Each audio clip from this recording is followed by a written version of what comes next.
जन्म चाहिँ हामी कतिचोटि परमेश्वरको वचनले एकातिर भन्छ, एकातिर हाम्रो दिमाग लाउँछौँ, आइडिया लाउँछौँ, कोसिस गर्छौँ अनि फेल खाइरहेको हुन्छ। हाम्रो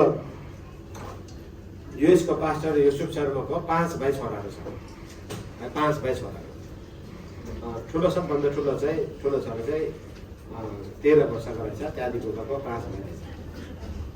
अनि अस्ति म जाँदाखेरि त्यो काइलो चाहिँ पहिला काम छ थिएँ नि त, भाइ बाबा चाहिँ काइलो भएछ। अनि काइलो भन्ने बित्तिकै कराउने रिसाउने, काइलो होइन भन्ने कराउने के। अनि त्यो बाबुलाई म साह्रै उसको पीडा देख्थेँ। जहिले पनि अब गाउँको मान्छे आफ्नो छिमेकीहरू काइला खोइ भन्दै आउने, पर खेलिराखेको सुन्ने म त काइला होइन भन्ने के, काइला होइन भन्ने। उसलाई काइला भन्ने नभन्ने, काइला खोइ कता गयो भने काइला होइन भन्ने कि, जहाँ एउटा ठाउँ भएको त्यहाँ कराउने।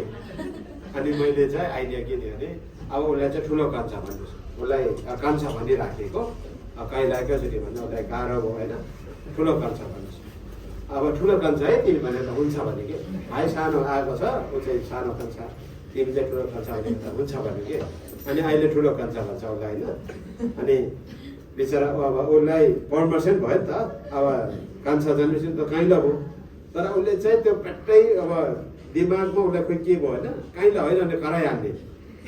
अनि मैले सुन्दै थिएँ त्यहाँको पास्टरले आमाले त्यहीँको विश्वासीहरूले नबुझेर कुरा काट्थ्यो अरे। पास्टर भएर पनि यत्रो नानी जन्माउने अहिलेको जमानामा होइन, के सोचेको छ, कसरी पाल्ने, कसरी पढाउने, त्यो हाम्रो समस्या होइन कि, त्यो चिन्ताको विषय हाम्रो होइन। हामीले बुझ्नु पर्यो परमेश्वरले पृथ्वीमा हामीलाई ल्याउनुभन्दा पहिले सबै कुरा तयारी गरेर लिएको छ क्या हामीलाई।